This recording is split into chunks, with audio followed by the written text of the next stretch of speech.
of your child's moderate to severe eczema.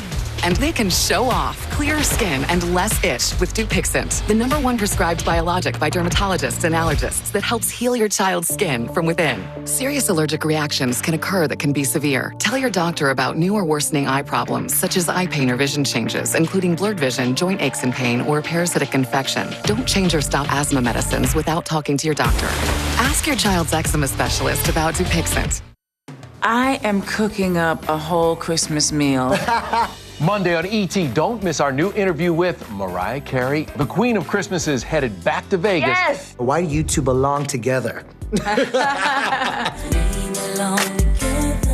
It's a really good time. Join us Monday for that. Kevin won't miss it.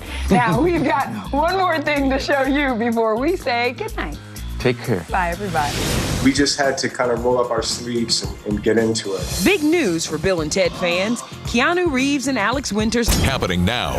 A Fourth Court of Appeals justice is calling out city and county leaders about downtown violence. Coming up, why she tells us this is personal. If your business is bringing violence, you have a duty to make sure that you get that in check. Today, Vice President Kamala Harris securing her party's nomination. Meanwhile, J.D. Vance reintroducing himself to voters. We're live from the White House next.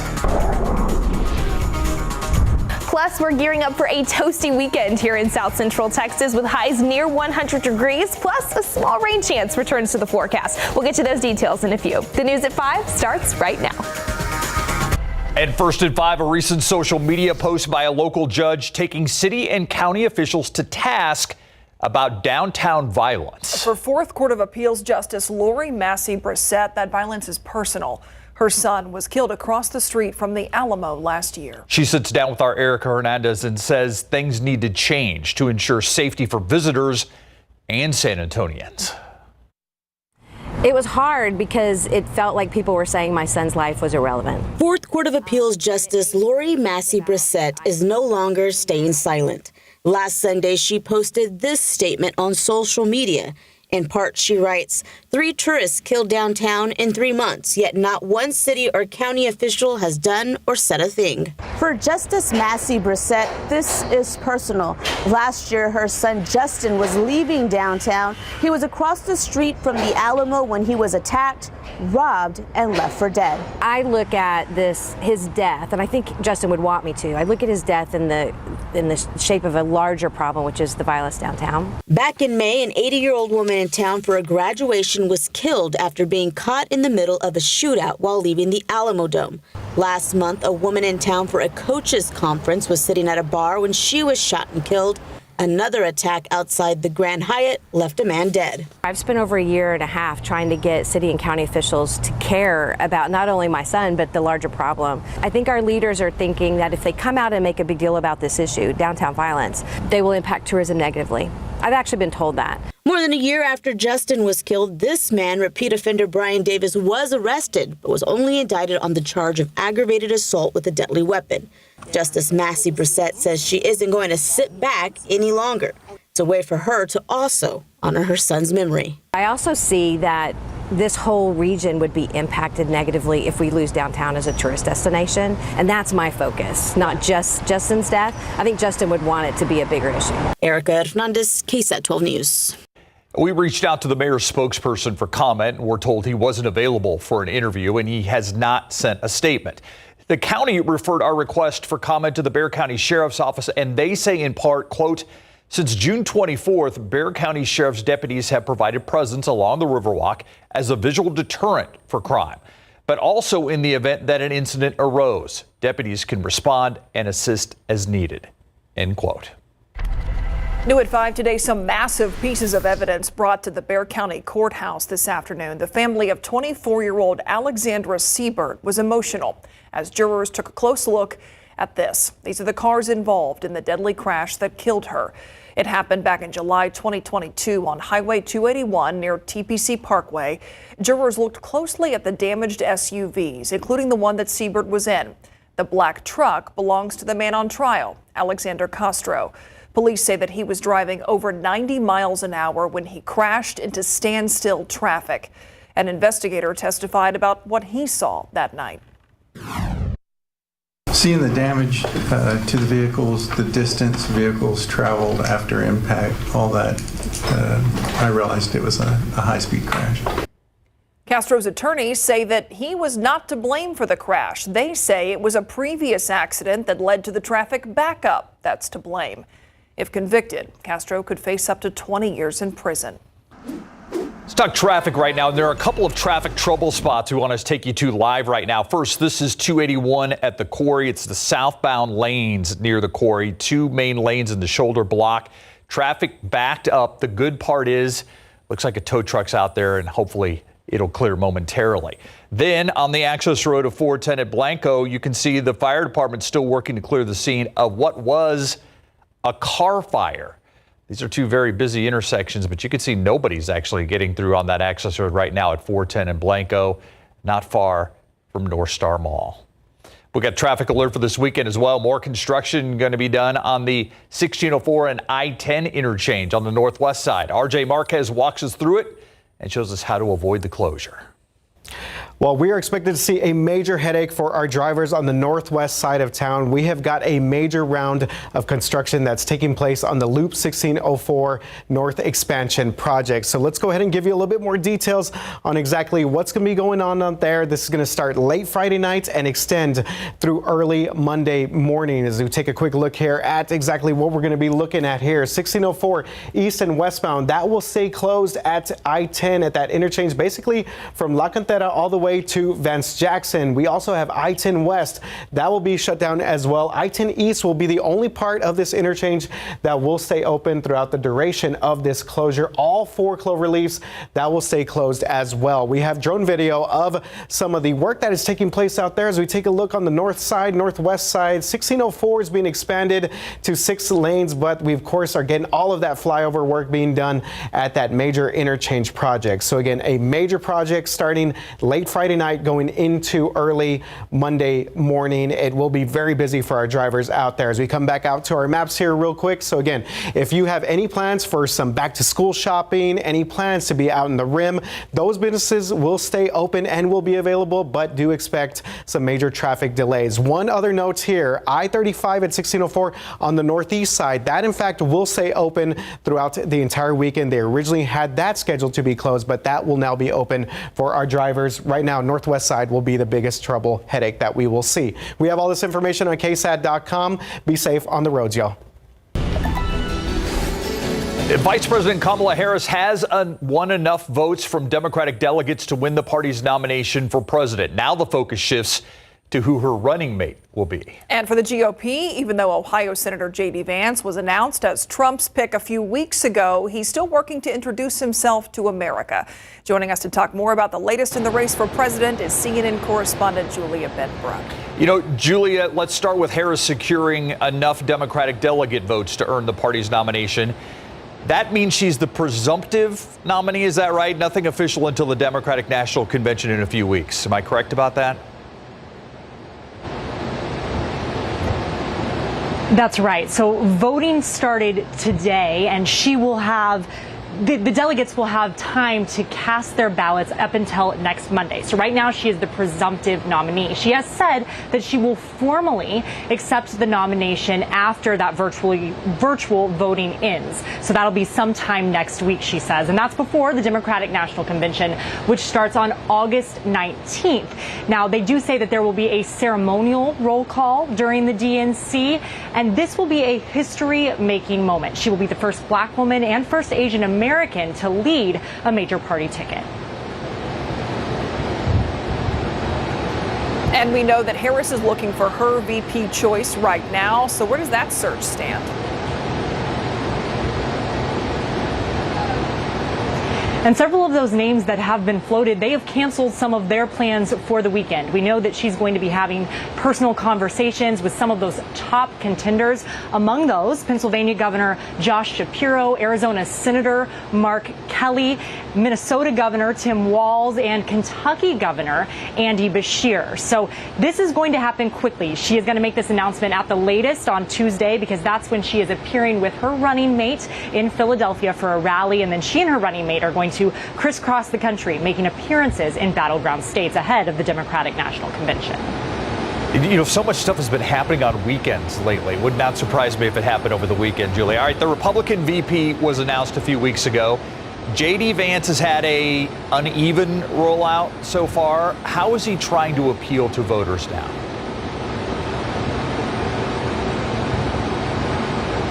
So Vance was picked in part because he had proved himself an effective defender of Trump, both on Capitol Hill and during cable television appearances.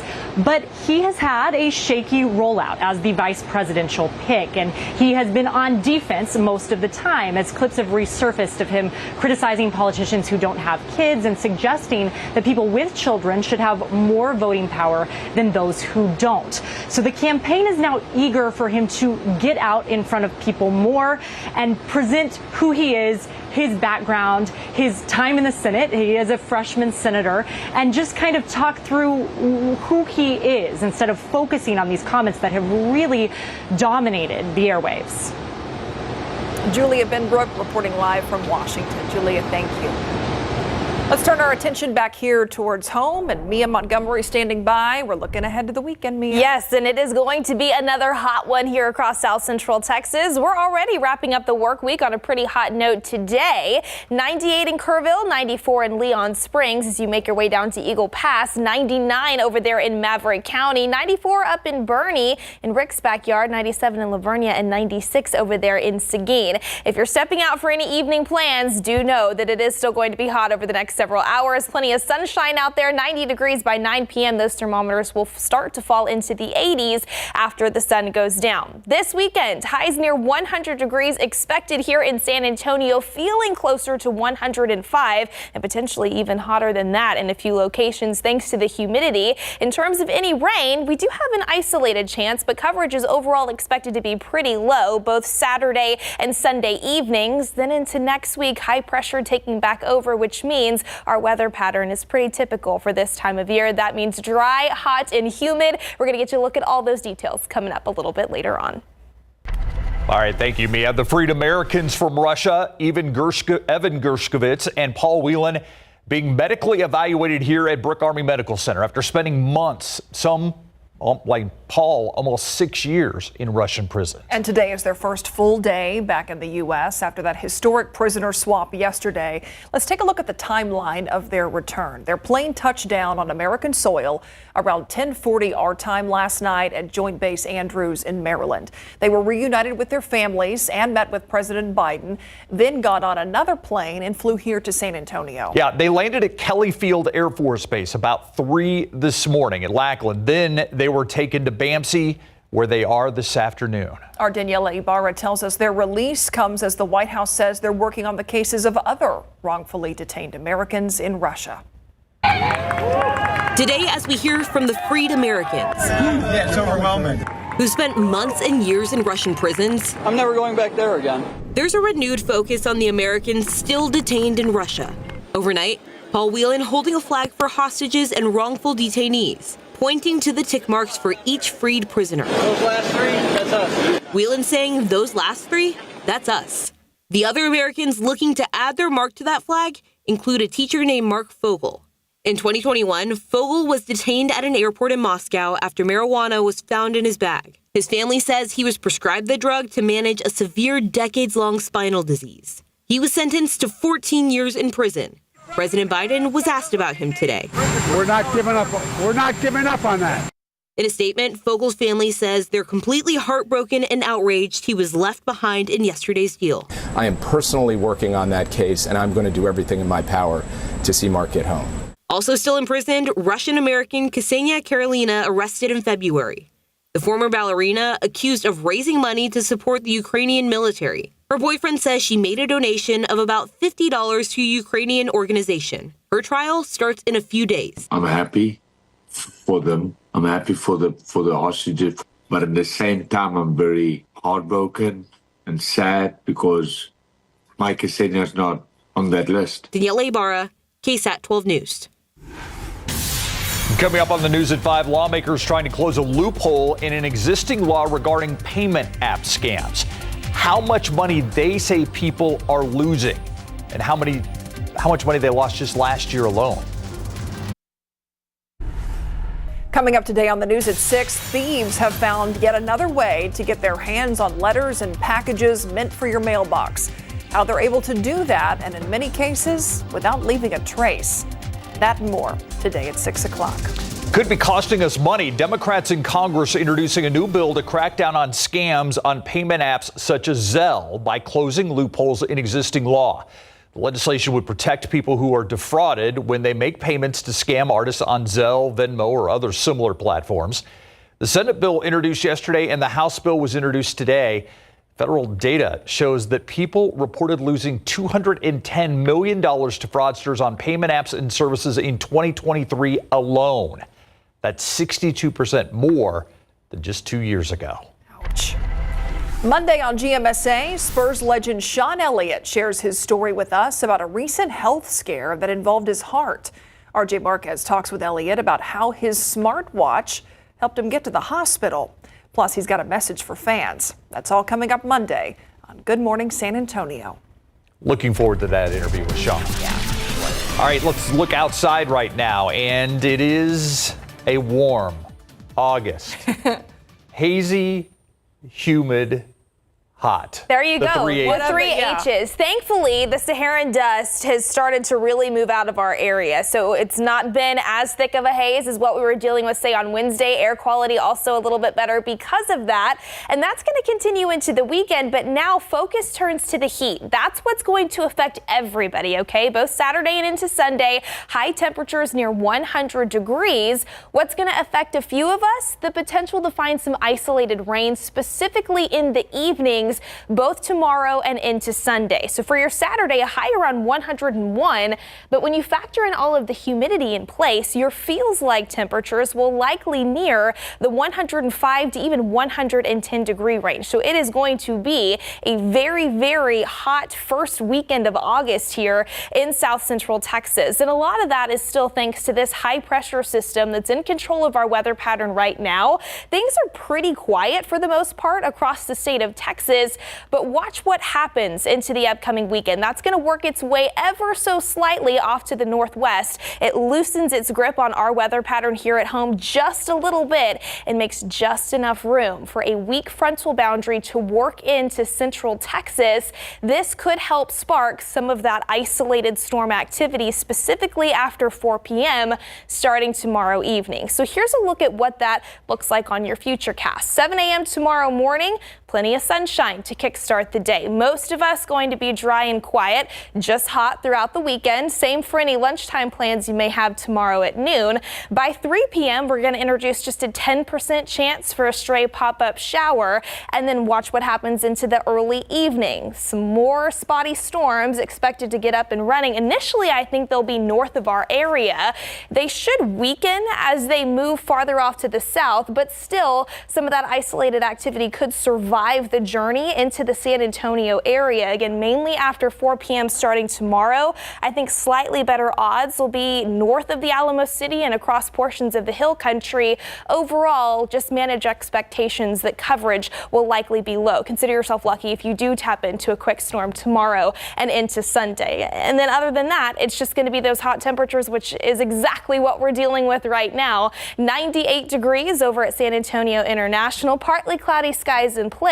It does feel like 108, so it is also very, very hot if you're about to step out for any evening plans. First thing tomorrow morning, 78 degrees by 7 a.m. with more sunshine. 94 expected at noon with those feels like temperatures near or above 105. An actual air temperature right around 101, and that will be the theme for many locations. Again, feeling even hotter when you factor in all of that moisture in place. So make sure to keep the water bottle handy as well. I do briefly want to talk about the tropics because there is a tropical disturbance pushing across Cuba right now. This is expected to turn farther up to the north, move into the eastern Gulf of Mexico this weekend, and potentially strengthen into Tropical Storm Debbie by tomorrow night and early Sunday morning. This is not going to impact the state of Texas, but it is expected to take a curve towards the western Florida peninsula, likely making landfall near or are just north of Tampa.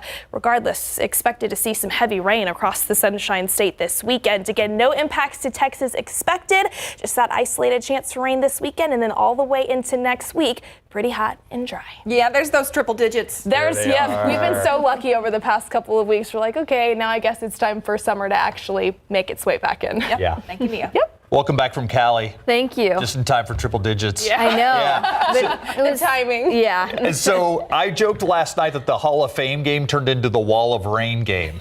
There you go. It did. Unfortunately, it was canceled towards the end of it.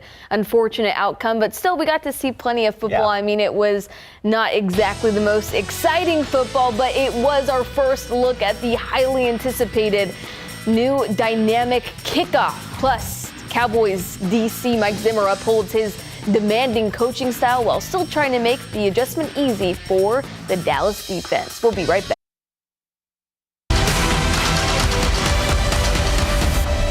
While C.J. Stroud and Caleb Williams watched the 2024 Hall of Fame game from the sidelines with the rest of the starters, there were still some notables to come out of the Texans and Bears preseason tilt in Canton, Ohio last night, like getting our first look at the NFL's new kickoff format.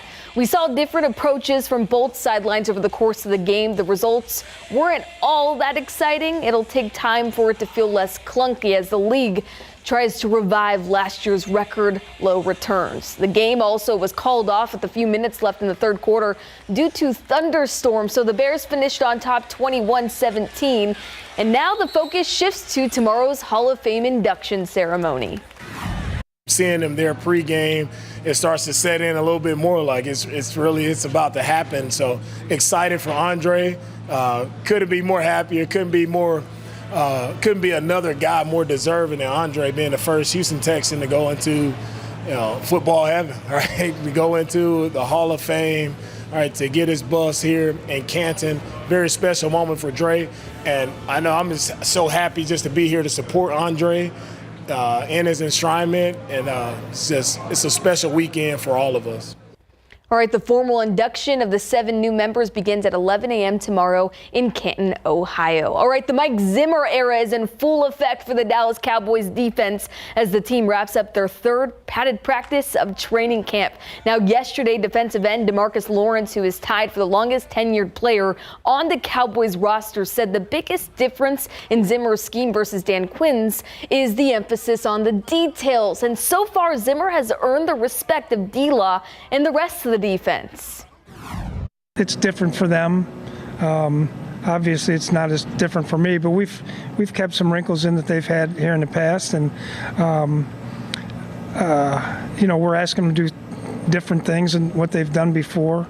I've tried to be demanding on what they're doing. I try to be demanding on myself with doing that. But so far, I've been very impressed with the way they've gone about their business, the way they're trying to do what we're asking them to do.